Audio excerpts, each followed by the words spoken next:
Hello and welcome to another episode of Conversations with Alison Jaye, the journey to here. I'm Alison Jaye.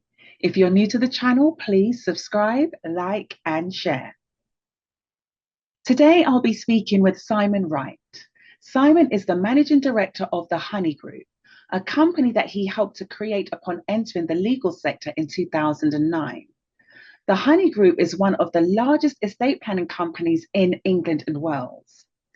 Since 2016, Simon's company, the Honey Group, has recorded over £12 million in legacy donations to UK charities and good causes, all through the legal documents his company produces.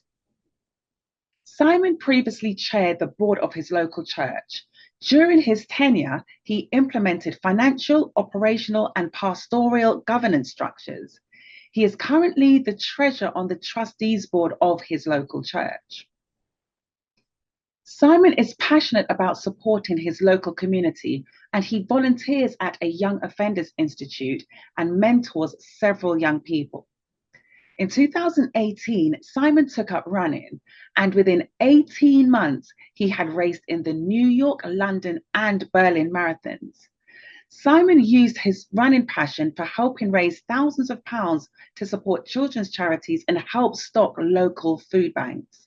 Simon, thank you so much for taking the time to join us here on Conversations with Alison Jaye, the journey to here. Welcome. Well, I really appreciate the invite to do the interview today. So firstly, let me thank you, and thank you so much for accepting the invitation. When I saw the presentation, to be honest, I was very excited because we live in this place where there's so many things that we're ignorant to until the time comes. And then when the time comes, it's too late. It's all well and good that you're ignorant to it until it's showed a presentation and then you're like, oh, I can set things in place. But for a lot of us, myself included, things like wills and estate planning and even power of attorneys is something that I had no consideration about until, guess what happened? Somebody passed away. Somebody became incapacitated, so I had to be the power of attorney. And I'm like, what? Completely clueless. And I'm not that particularly old. She said,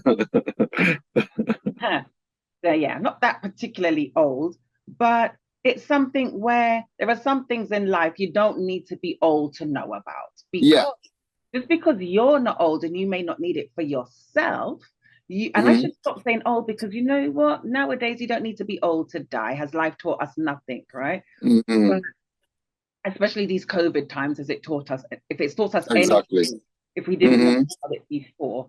But you don't necessarily need it for yourself to be planning for your later years. You may be that person that has to then start to take care of business for your parents, relatives, and things like that. Right.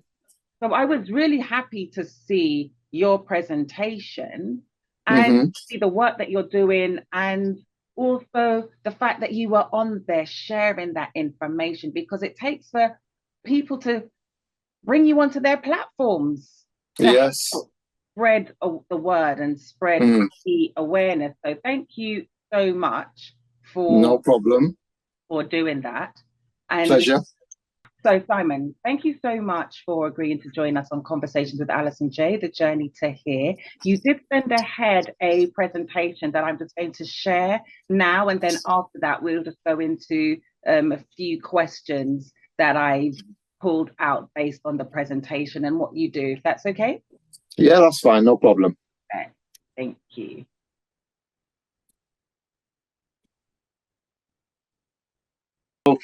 This slide is really just talking about what we're going to talk about today, which is an introduction to Honey Group, which is the company that I helped to found. We talk about what we offer, the products specifically, the importance of estate planning, and how to access our service, for customers that are looking to engage with us. And then, as a an interview, I'm sure the last part is what you're all about. So I don't need to, I don't need to invite that one. You'll ask as we go, I'm sure. Yeah. But what I probably will do is I'll just leave all the questions to the end so you can go through the presentation rather than continually interrupting you. All righty, great stuff. Welcome to Honey Legal, one of Britain's largest legal estate planning groups. We believe everyone wants to feel protected. Can you hear that? And that's why we provide security for our clients, their families and their estates. Our services focus on wills, lasting powers of attorney, probate and professional executor services. We are in our second decade of business and going from strength to strength. As market leaders, today we look after more than 60,000 clients and estates worth in excess of £16 billion. There is a 30-strong legal department that is fully regulated by the Council for Licensed Conveyancers, and our in-house solicitors are regulated by the Solicitors Regulation Authority. We are also registered with STEP as a company employing STEP members. We're here to provide a professional, transparent and caring service, and we go the extra mile to make sure every client is properly looked after.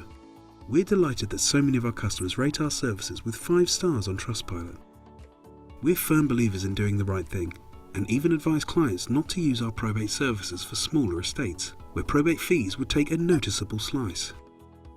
Giving back is also part of everything we do. We encourage many of our customers to pledge a legacy gift to charity, and we also donate regularly to good causes. Estate planning allows you to manage your financial and health affairs whilst alive, distribute your wealth and property according to your wishes after your passing, and keep decision-making with your choice of person rather than strangers. Putting your plans in place now simplifies matters for your future and relieves stress for your family at an emotional time. You're an expert on you, and we're the experts on estate planning. We'll gently guide you through the questions we need to ask so you can fully understand your family situation. We can then take a view on any existing provisions you have made for wills, trusts and powers of attorney. We'll highlight all the options available, leaving you to decide what level of protection you feel comfortable with. We'll then prepare all the legal documentation and guide you and your family through the signing process, so you can rest assured your wishes will be followed. There's never a good day to make arrangements for when you're no longer here or don't have capacity. So we'll lead you through the process as easily as possible, giving you peace of mind that everything is covered.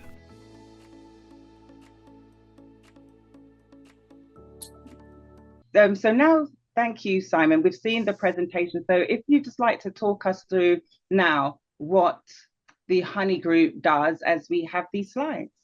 Yeah, so Honey Group is a legal company, fundamentally. So we're legal.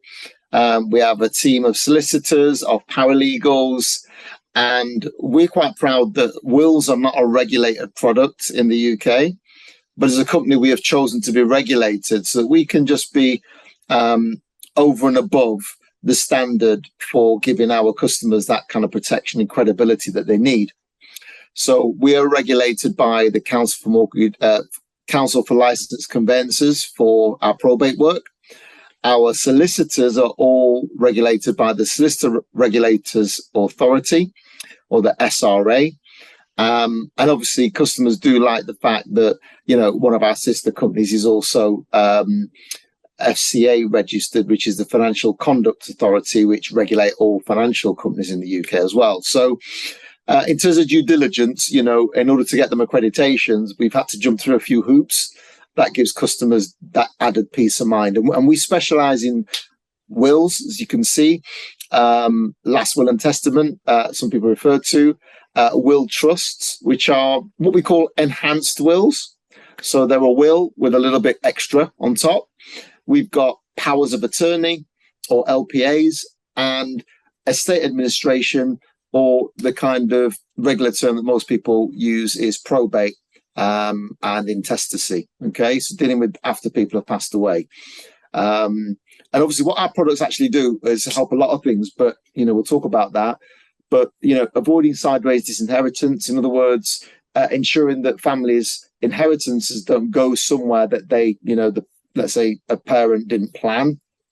Protection for vulnerable beneficiaries, that might be people that are going through family crises. It could be individuals who are disabled, and our plans can will trust can protect them. Helps to avoid third-party interference, which we'll discuss in a bit, and also avoid inheritance issues through correct planning. A lot of people don't realise that, and this is not about inheritance tax, it's just inheritance planning. We're not tax planners, okay, but we do ensure that things are put in place correctly at the beginning to avoid any issues at the end.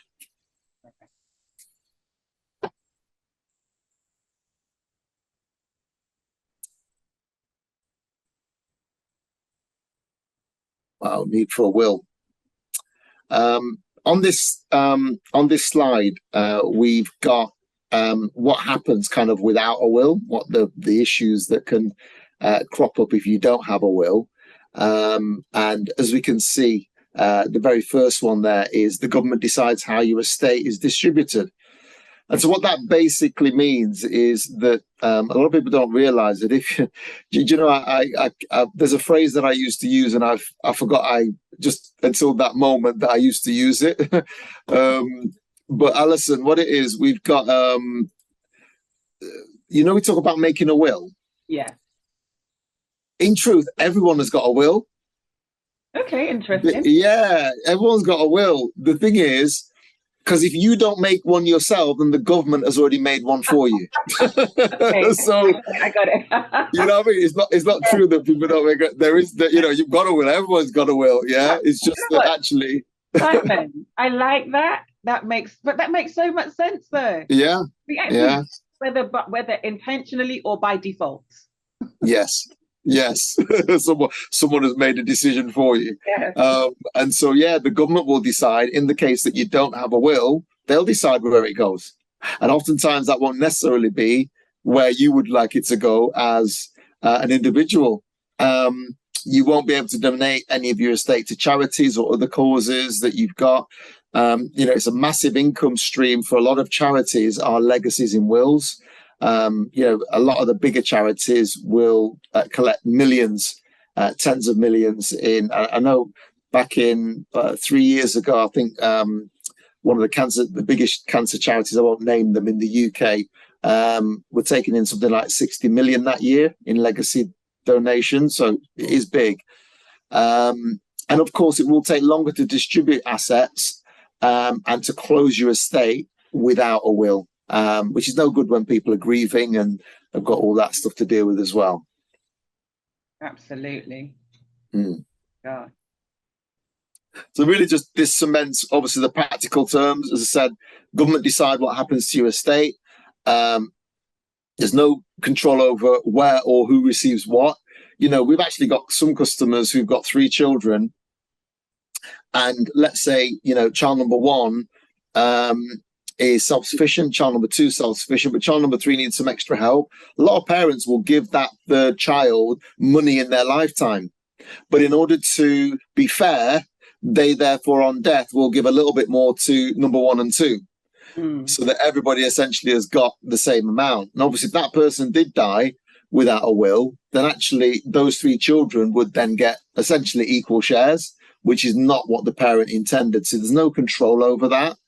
A will is also one of the few documents where you can appoint guardians for children. So especially for people that say, I don't have no money, I don't have no house, don't have no car, I haven't got anything to leave, I don't need a will. Well, if you've got children, yeah, you probably do. And of course, it's more complicated to sort out your estate because there is no kind of instruction from the person that passed away as to what they would like to happen. So then it takes longer to get what we call letters of administration for somebody who's not made a will. And then, of course, it's open to a lot more disputes as well, you know, which takes time, money, and causes family kind of infighting, which, you know, a lot of people have experienced that when people pass away. And I know I said I was going to leave questions to the end, but something you said that made me think about it. So when you have a will, because we hear all the time, especially celebrities and people with a lot of money, they've left it to someone and they've still other members of the family have still gone to court to dispute it. So even if you do have a will, it doesn't stop that from happening, does it? It just maybe makes it more easier for the will to be carried out if there is one, because at least people can say, look, I know you want to dispute it, but this is what they said. So having a will, it does in theory, doesn't stop that from happening, but should it really make it easier for the person's wishes to be carried out? Yeah, that's a really good question, Alison, and a good point. You're right. In actual fact, a lot of the celebrities, die without making wills. And you think that these people would have, all that kind of stuff sorted out, but there's so many celebrities. I mean, if you do searches on, I won't name any names, but if you did a search online of, celebrities that died without a will, you'd be surprised the names that come up, especially kind of in the Black community and Black superstars. You're right. Anybody can dispute a will, Alison. The thing is, but when you make it properly, you can deal with some of those issues. Okay. So in that previous example where I said the youngest child out of three, let's say, got more than everyone got a gift in their lifetime, and the elder two were going to wait until after the parents had passed away, then obviously, it could be that that younger child after death is still skint. And so they could contest the will.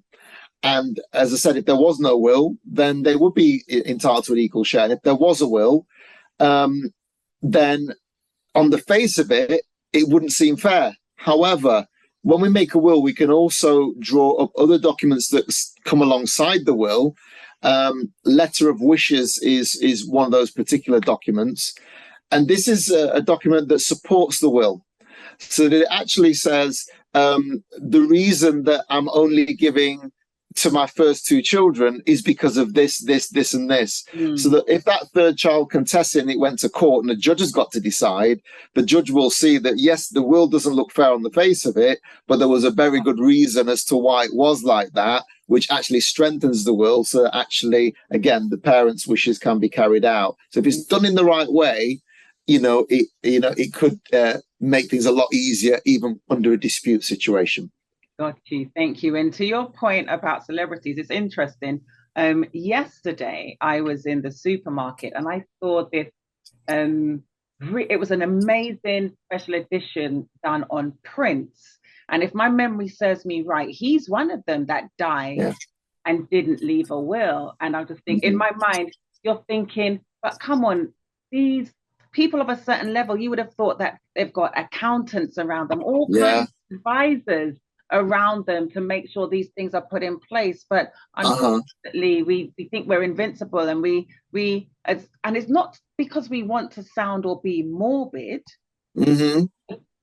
Don't take our passing into consideration to push these things and plans. And I think in that instance, I think one of the main saving graces is at least there were no children that then had to be fighting and going through all kinds of legal battles in order to get his estate. Yes, it is. You think these celebrities have got an entourage of legal team, financial wizards, and everything else, wardrobe people and managers and so on and so forth. But it's amazing. I'm just completely shocked, like yourself, to see that they put themselves in this position. And not necessarily because they're not intelligent, but because they just don't get the right advice in their lifetime. Let's face it, they're artists. They're not legal. They're not financial.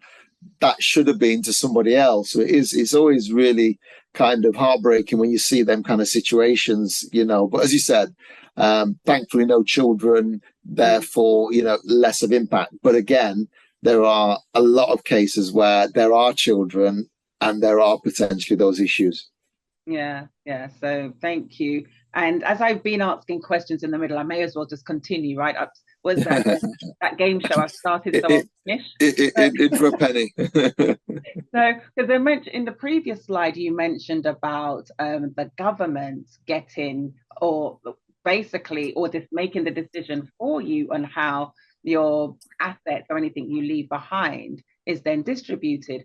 And again, the sheer ignorance of it, that people for one moment wouldn't even think that is the case. But if you think about it, somebody, if you don't take care of it, somebody will. And, depending if you're in this country, like Uncle Sam, or if you're in the UK, the Chancellor of the Exchequer, whoever, they're going to get their chunk of change from, inheritance tax and property tax and all these kinds of things that are there in place. And I think it's so important that we have conversations like this so people can say, look, just because you don't leave a will doesn't mean it's just going to be left for your family to sort out. And in some cases, your family to fight over. I'm just saying. Yeah.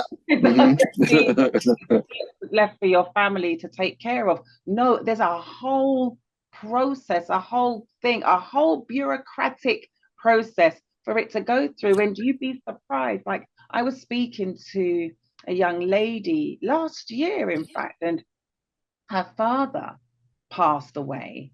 Now, fortunately, I believe he did have a will. However, there's some other things that weren't put in place, and the amount of tax she had to pay to then take ownership of his home was astronomical. Wow. Yeah. And so again, we don't stop to think that there are implications. And to some people, they might say, oh, well, I don't have anything. I don't have anything to leave. But the little that you do have, you want to make sure it's taken care of. Absolutely. That's the problem, isn't it?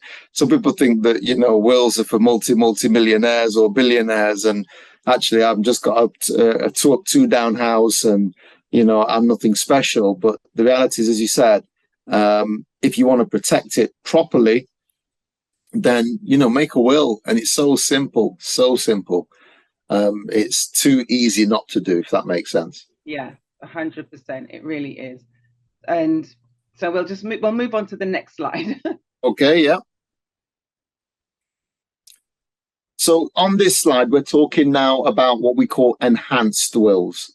An enhanced will is a basic will, standard will, but within the will, we write certain trust clauses which protect assets even after death. Okay. One of the ways that I described this when I was doing a presentation recently was the will. If you think of a will as like the bank where your money is safe, and it is safe, we know that, a will trust would be the safety deposit boxes within that bank. So that's where you put your assets to keep them even more safer, if you like. Okay. Because otherwise they could be lost, as it says here, to third-party claims against beneficiaries. Assets are vulnerable to government decisions without input from the people you trust. So effectively, what this is saying is that when somebody dies with a regular will, once their assets are distributed, I'll keep the example of the 3 children, mum and dad, pass away, £300,000, each child gets 100,000, split into 3. Now, of course, if one of those individuals, let's say for argument's sake, one of them, the children, was going through a divorce, then there is an opportunity.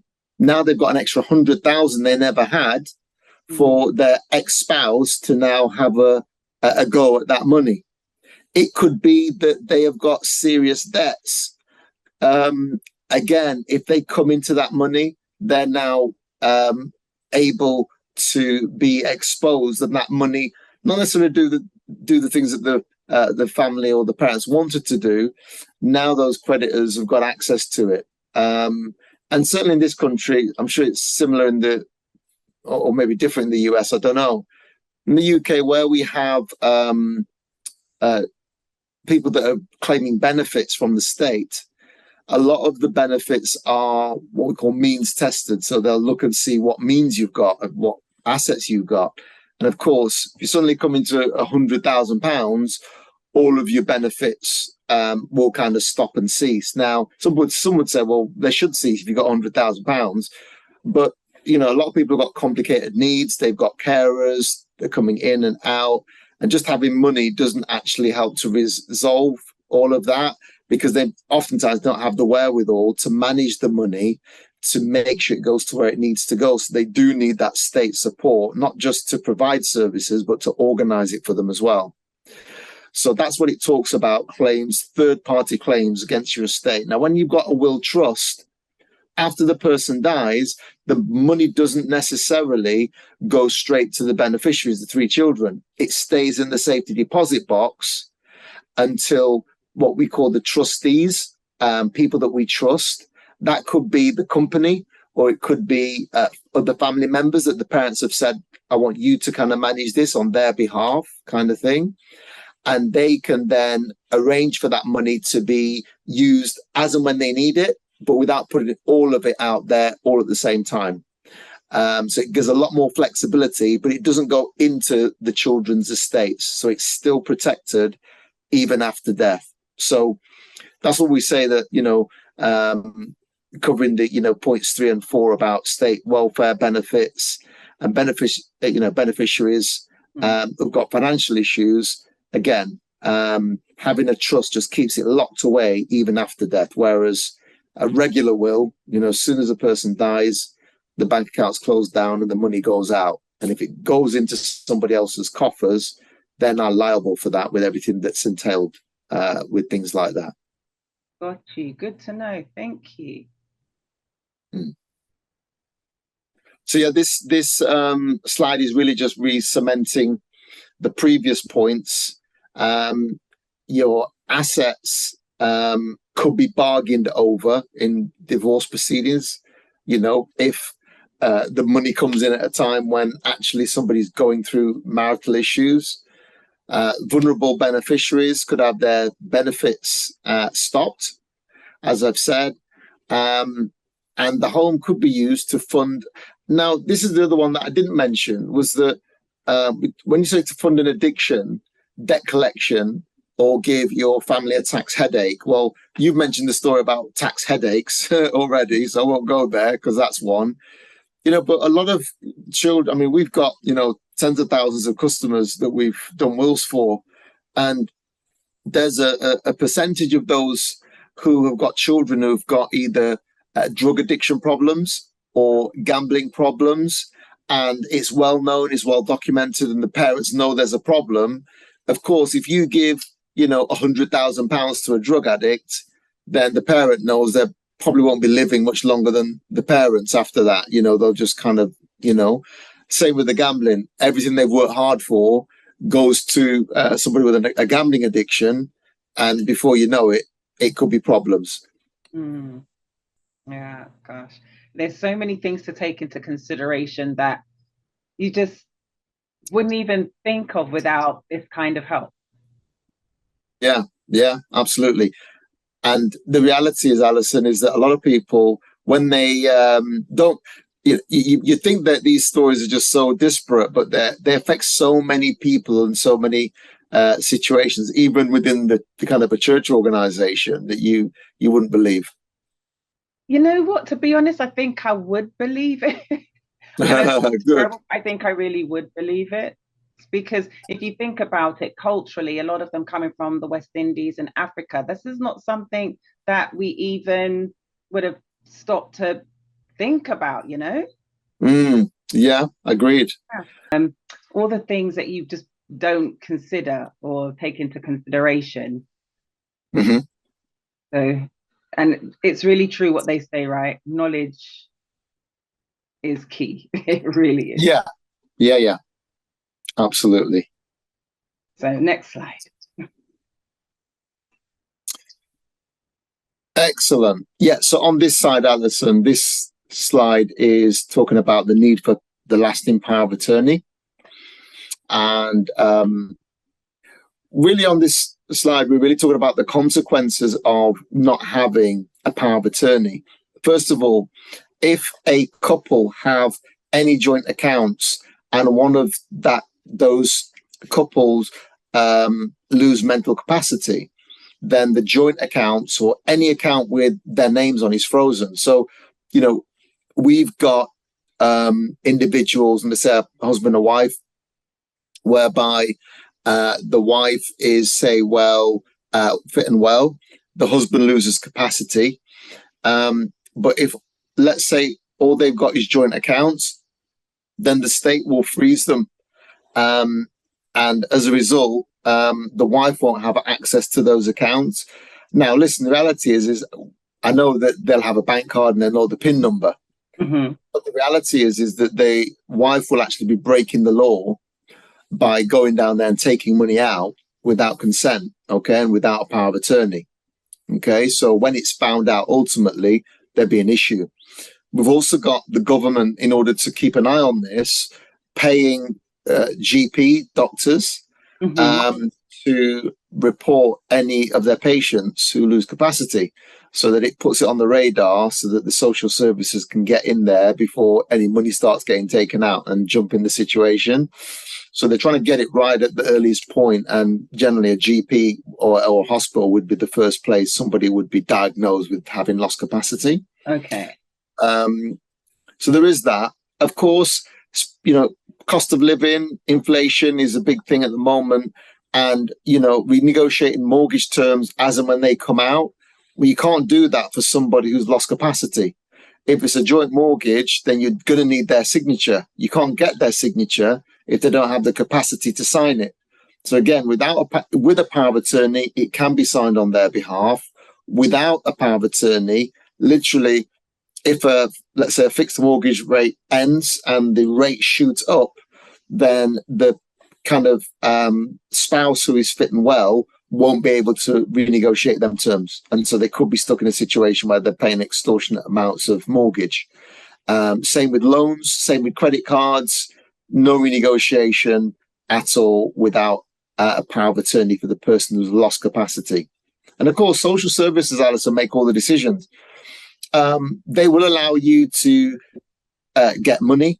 The process is that without a power of attorney, you have to seek what we call a deputyship, which is a long legal back and forth process to essentially get a power of attorney, after the fact. Yeah. Mm-hmm. It takes so long. And during them months and it is months, you're talking 9 to 12 months minimum, you're in a situation whereby when you phone up to ask for money out of your own bank accounts, that they'll only secure up to, I think it's like £500 or something, silly like that per time. And you may not get a yes to everything you've asked for. You might say, well, my daughter has got a school trip. My son wants to buy them trainers. If the social services deem that that's not necessary, your daughter can't go on that trip and let him get the cheaper trainers, whatever, then they can make those determinations and say, no, it's no longer the parent's choice. It's social services' choice. And of course, there are some faiths and beliefs. They don't believe in blood transfusions and so on and so forth. Of course, without a power of attorney, the hospital can do whatever they want, really, against the patient's wishes. So this is why it's so very important. Power of attorney just gives control back to the family and back to the loved ones, which is why, it is a key piece of documentation for your legal war chest. Yes, my goodness. Ooh, a lot to take in. Lot to take in. Yeah, a lot to take in. It's got financial implications. It's got issues with regards to, as I said there, it's a criminal offence to attempt to manage someone else's finance without legal authority. So even if you, are not doing anything wrong, you're still not allowed to touch it. And the reality is, some people say, well, why did they do that? Well, it's because the government is effectively protecting the person who's lost capacity. They no longer have a decision-making capacity. So the safest thing is just freeze everything. Don't touch anything. Don't change anything. And then when we figure out what's going on with this person's finances, then we'll determine what's best for them. Yeah. And that's where they're coming from. It could be that, I don't know, a husband was getting ready to leave his wife anyway. She loses mental capacity. He can clean out the bank accounts, move to the Bahamas, and nobody's any the wiser. And by the time she wakes up, everything's gone. So there is a good, yeah. So there is a good reason for freezing stuff. It sounds pretty draconian, but that is the reason. It's to protect the person that's lost capacity. And of course, we talked about social services making decisions, hospitals making decisions against wishes, which is never a good thing. And I see here, and this is so key. So a real big need for a lasting power of attorney. I'm looking on the slide, and it says you could also default on your mortgage payments, because of course, if you don't have access to the funds to make it, you could, on top of everything else, then be faced in repossession or foreclosure on your home through no fault of your own, technically, but literally because you don't have this legally binding document. Yeah. You know what? It's interesting. It's we talk about the story with some of our customers, and we just ask them, how long would it be before, you being unable to pay your mortgage payments, do you think that they'd want to repossess? Some will say 6 months, some will say 12 months, but it doesn't matter. The reality is, if they get there, then what? Where are you going to go? Where are you going to live? I'm moving with my sister. Okay, you're moving with your sister, and what's her situation? Well, she's married, she's got 2 kids, and all right, and what she live? She lives in a 3-bedroom house, so the 2 kids have got up. You know what I mean? And you talk practically about it. These are the decisions people are going to have to make. Yes, the sister may have 2 kids, 3-bedroom house, and let you sleep on the sofa with your 2 kids that have just been kicked out. But how long is that going to go on? Exactly, how long for? And where does the sister live? If the sister lives 100 miles away, that means an upheaval for your kids. Your partner is still in your hometown, so how does the going back to visit them in hospital, manage them while they're still lost capacity, etc., while you're living 100 miles away, taking your kids out of school, away from friends, away from family, away from support structures? It's big. It's really big. Some really bad horror stories around it as well. So which are documented in a lot of the papers over the years that we retain. But it is really heartbreaking what can be done when you don't have a power of attorney. Ooh.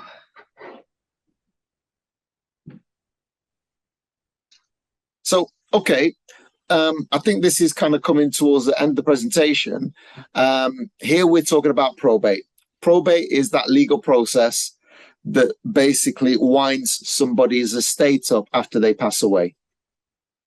And so generally, a lot of people will ask their friends, their family, even their pastors, or their children, oftentimes, to manage that process after the fact. We talk about the emotion. Think about it. It's a very difficult time for your children, and it generally is the children that they pass it on to.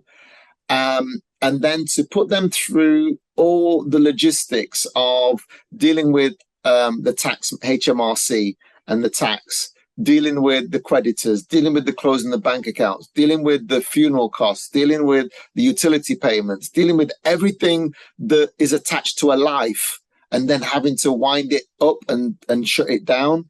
It's a lot, yeah. And coupled with that, you've just lost someone you love. I mean, is your thought process really in the right place to be doing that, to be getting involved in that? Key thing a lot of people don't understand is that as, if you're an executor on a will and you're just a lay person, you are personally responsible and liable for any mistakes that you make.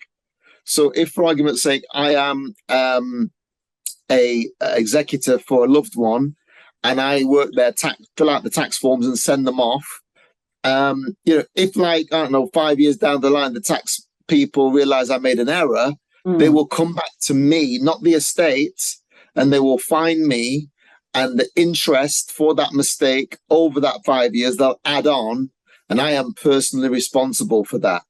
Now, a lot of people don't realize that when we take on this service on behalf of customers, we are then liable if anything goes wrong, rather than the family. Yeah. But a lot of people just think, it's, just shut that down, close that over, it's no problem.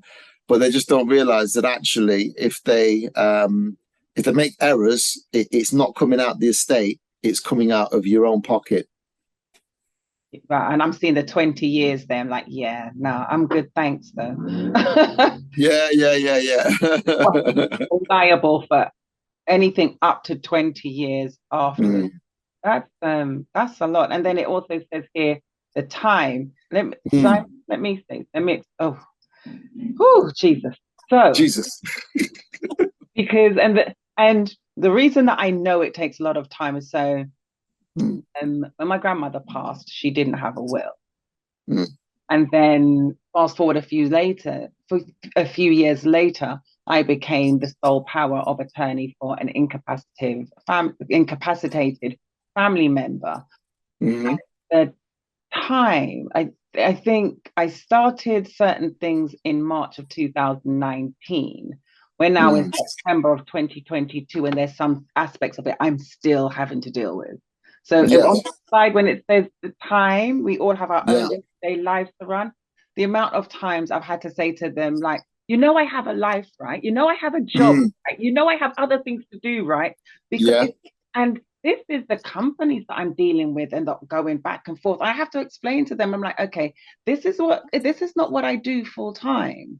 I actually have other things that I need to do, like, oh yeah, like get on with my own life. Right? Mhm.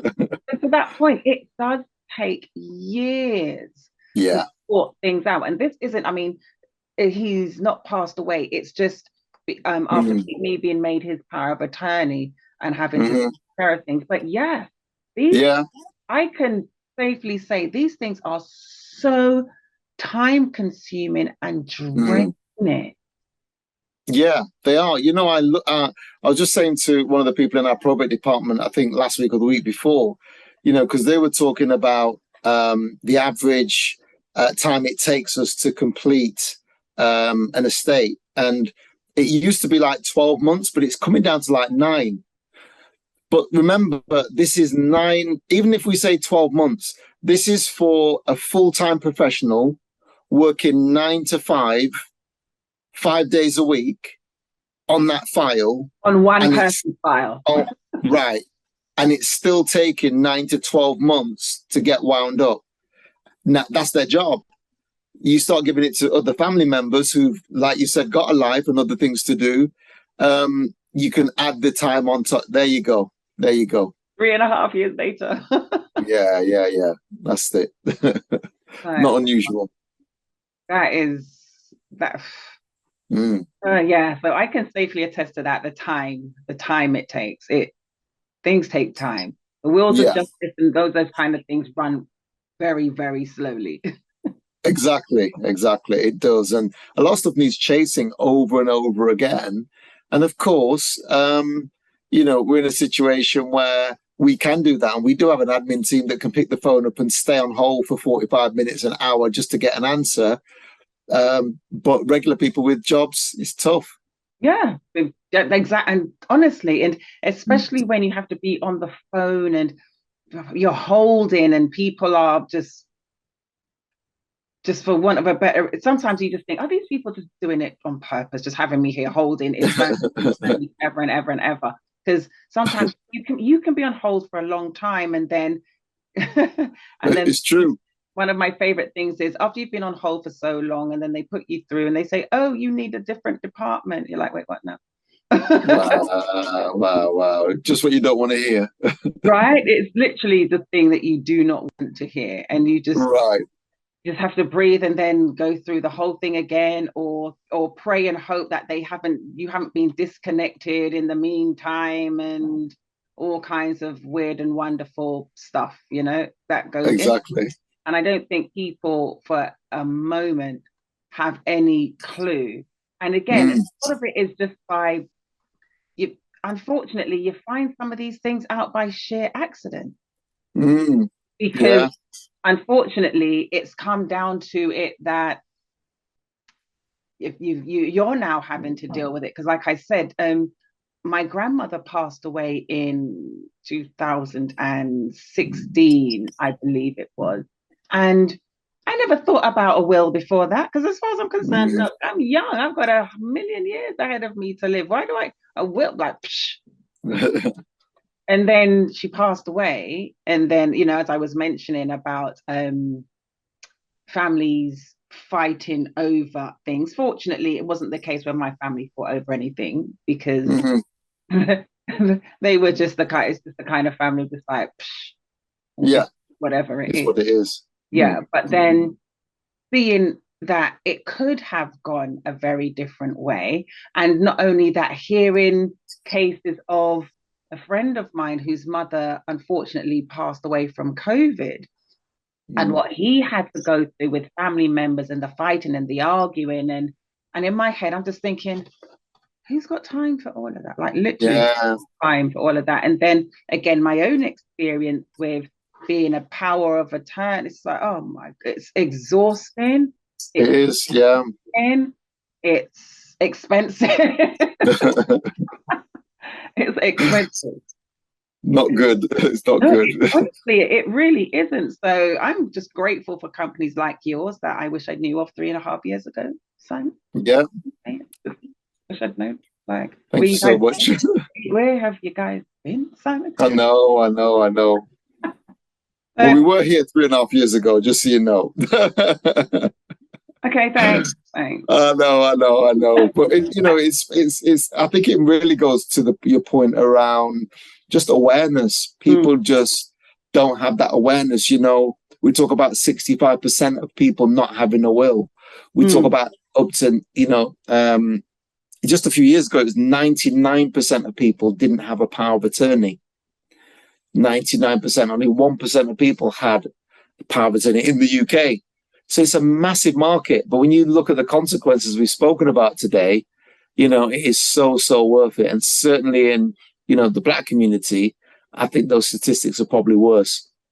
That's one of the questions. I'm so glad you just led into that. So that's actually one of the questions that I was going to ask you is, have you noticed and I was trying to find the most politically correct way to put it. So it's like, and I think I phrased it like, have you noticed a disparity in the demographic? That's a good way of putting it. I like that. That's good. That's very good. I have that one, Simon. The first time I'll charge, and then after that it's good. You notice a disparity in the demographic of those who have power of attorneys, those who have wills, and those that have things in place, because I think I know, I believe I know the answer to it. Remember, as we said earlier, if you think about our parents and grandparents, they're all coming from either a Caribbean country or a Caribbean island country or an African country, where it's not what was done there. Yeah. And I don't mean ignorance in a disrespectful way, but there was ignorance, and still really is ignorance around it. Yeah. We even probably find, so we're talking about our parents and grandparents, but how many of our peers still don't? Yeah, it's true. I think that as you said, it's not ignorance, it's the lack of awareness that they even need to do these things as well. And it is a shame, because I would definitely, to answer your question, I definitely see that disparity between the kind of, let's say, the white community and the Black community in the UK.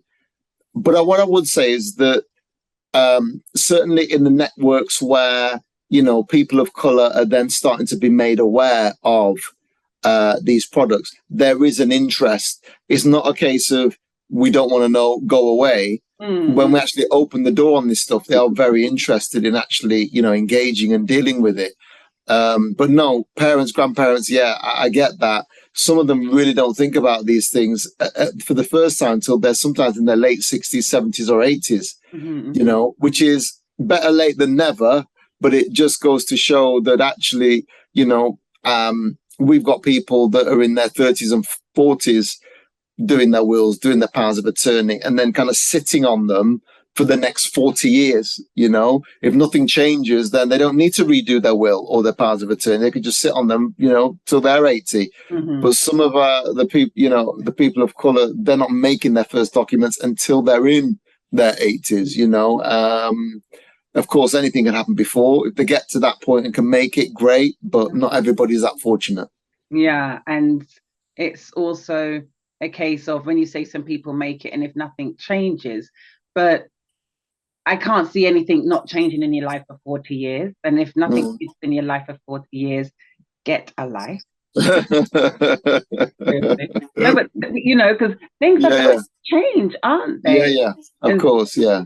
So I think, and you know, you're the expert in this field, but don't you think people should be changing or at least looking at their will at least every 10 years? So just say, because, for example, because especially nowadays, nobody's going to be in a job for 40 years, Simon. Let's just the years of a job for life. I don't know where those years are anymore. I don't think those years even exist anymore. This generation coming up, you say that to them is probably like you're cursing them, right? You're going to be the rest of your life. Yeah, it sounds odd. You know, so that's not even the case anymore. So you're going to change jobs. Your people are going to flow in and out of your life and things like that. So, I mean, looking at it and readdressing it every 10 years, surely that's probably a good idea, right? I think what I would always recommend is that it's reviewed on a regular basis. Anytime there's a major life change, let's say that a single person gets married, let's say a marriage ends, let's say a child is born, those tend to be the times where it's good life stages to review your will. I mean, they say that one of the things that's really important. I mean, some people that have made a will, you know, maybe they will unfortunately fall out with people that are in the will. You know, we had a couple, two ladies who were very good friends, lifelong friends. And one of my colleagues used to go and see her pretty much every year. And one year he'd go and she says, I'm changing my will. I'm taking her off it because they'd fallen out. And then when they made up, she called him back and they made another one. That's an extreme. I mean, that went on for a few years. You know, they get in and out, best friends. But the thing about it is this, Alison, let's say for argument's sake, a couple are in their mid-40s. They've been married, I don't know, 10 years. They've got a couple of kids and they're basically said in their wills, if I die, he gets it. If she dies, I get it. If we both die, the kids get it. Yeah. That scenario is unlikely to change pretty much for the rest of their life. Yeah. If they have chosen attorneys who are maybe people that are the same age or younger, that tends to be a wise thing to do.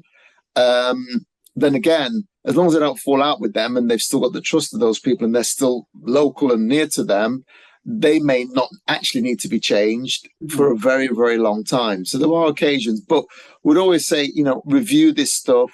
Your assets may change. Your property may have gone up in value. You might need to enhance your will from a basic will to a will trust now as life goes on.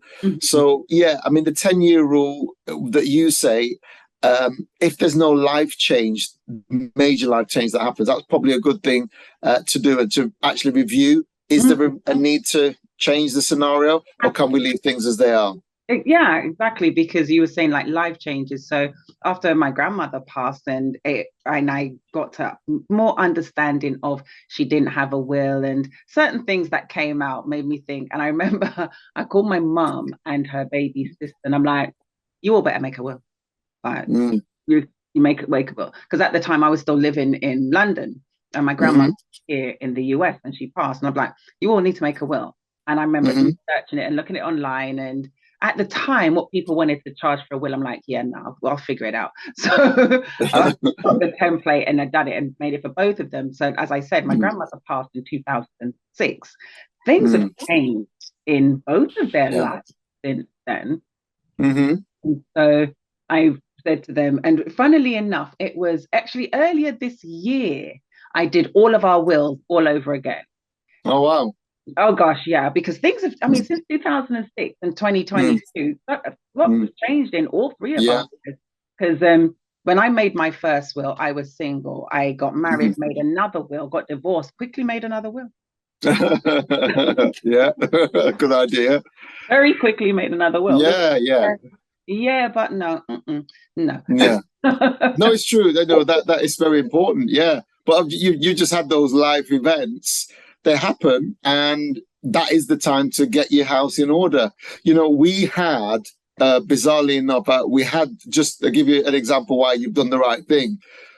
Our probate team were dealing with a case a couple of years ago where the husband and the wife had been split for 20 years. Now, the thing is, they'd separated, but they'd never got divorced. Now, he had been now with another lady for the last 15 years, then he passed away. However, the wife from 20 years has got a claim on all of his estate because she is his wife. And so that was a messy scenario, you can imagine. And he just left a world of pain behind for the partner that he'd been living with for 15 years. Yeah, that's why you need to review. Yeah, I mean, I wasn't even looking at that. I was looking at it. No, I worked long and hard for my stuff. You're not getting it. I don't. You wanted to leave goodbye. You're leaving me with my. So yeah, so it's all very interesting to learn about this and all these different scenarios that we think about and we talk about, and never connect the dots to see that there's also these other implications at the end of our life. Because like we were saying earlier, nobody wants to think about the end of life, do they? Nobody wants to think about, what, I'm going to die. Yeah, it happens. That's, there's a couple of things that are absolutely guaranteed in life, and death is one of them. And like you're saying about this situation where they weren't divorced, and things can get messy. And even if you do have quite a straightforward life where you're married and you've got your children, you mentioned earlier that you could default on your mortgage if the person left behind doesn't have access to the bank account. So there's so many implications of just what could happen if we just, to use your words, don't get our house in order. And it's so sad that, as we were saying, that the disparity in the demographic is people of color tend to be the least likely to have things in place. And that's right. And unfortunately, we also tend to be the ones that have the least. So we really can't afford for the government to take it anyway. It's so true. It's so true. It's so true. I can't agree with you more, Alison, to be honest, because it's we really need to, not only get that information into the our parents, grandparents, but it also needs to start cementing itself in the younger generation as well. 100%. And they need to see us doing it. And also not just see us doing it, they need to hear us have these conversations to know these things are out there, these things are available, rather than, because once upon a time, it was if somebody had a will, you didn't even know they had a will until they died. Like, oh, wow, it's just like, it's a dirty word almost. Yeah. But we're coming to it. And no, we do need these things, especially when, as our parents are getting older and we are the power of attorney and looking after things. We can't just assume just because it's my parent, I have all rights to do and say what I need to do and say. We can't just assume these things. And I think that has been the problem. We've just assumed because we're blood, because we're family, or because they wrote next of kin on a piece of paper, that's it. That really isn't, is it? No, it's not. It's so much more than that. It's all about the planning. It's all about the conversation that goes on around that, and all about, what does that person actually want to happen? It's all right having a power of attorney, but you would want that person's decisions on your life, or if it was me that had lost capacity, I'd like the decisions that were made on my behalf to be in line with my principles and my beliefs. Yeah. And so it's having that conversation with my attorney that, we're on the same wavelength, and they're not going to do things that are kind of appropriate to their lifestyle, but to mine, because it's my life. So that conversation absolutely does need to happen. Yeah. And Simon, let me ask you something real quick. What caused you to start this kind of company? It's very bizarre. I was actually in the construction industry in my very early career as a civil engineer, and then I went into financial services for a long time. And then we had a financial crash in 2008. Mm-hmm. And 2008 was, I had my own business at that time. And financially, it was going through a really tough time. But there was a will writing company that were looking for leads, customers from financial advisors where they could write their wills. And in that process of working with this company, we found out about probate and the power of probate and the power of these products, and the fact that the market was huge, and the fact that there are no real massive high street names, as the market is wide open. And so me and a couple of fellow directors in the early days talked about setting a business up that could satisfy this market. The company in question told us they were the third biggest company in the UK. And so we determined to pass customers to them, find customers all around the country and pass them to them. And after a couple of weeks, we found out they had no consultants in London, no consultants in Birmingham, no consultants in Manchester. And we sat there thinking, if these guys say they're the third biggest in the UK, how can they have nobody in the three biggest cities in the UK? Yeah. Market wide open. Yeah, we had people that wanted to do a will. They didn't have any consultants to go and take their money. So we thought, well, if they can't do it, then why don't we? And that literally was it. Find a gap in the market and fill it. Yeah, absolutely. Yeah. So that was kind of the story of how we got started. Gosh, great stuff. Well, I had a ton of questions that I wrote, but the way that this presentation had gone, we were speaking and you'd answered them. So thank you so much. And this is something that's so important and so vital. So I truly do appreciate you taking the time out to speak to me and to go through this and help educate people. So Simon, and I know you're pretty much UK based, so you might want to branch out to other countries. And so for our listeners in the UK, where can people find you?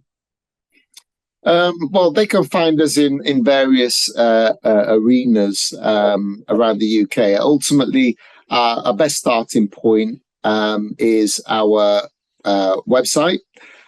So honeygroup.co.uk. So any customer that goes to that website will find out about all of our services, the products. They can even get a free information pack that we will send out to help educate them on what to do and how to do it. And we have got ability to see them in their home, give them advice at home. They can do self-service online as well. So we try and meet customers depending on their comfortable level, their comfort level, but ultimately to come out with essentially the right product. So yeah, we pretty much do that. We've also got a midway stream where we've got a contact center where they can be helped over the phone, where somebody will consult over the phone instead of coming to their house. Okay, great stuff. And I'll also put the link to your website in the description box for this video. So that's great stuff. Simon, thank you so much. I cannot thank you enough for your time and enlightenment and education on this very important subject. So Simon, thank you so much for joining us here on Conversations with Alison Jaye, The Journey to Here. Thank you so much, Alison, and thanks so much for the invite. Much appreciated. You are very welcome, my dear, and I'll be in touch. Thank you so much. Okay. Take care now.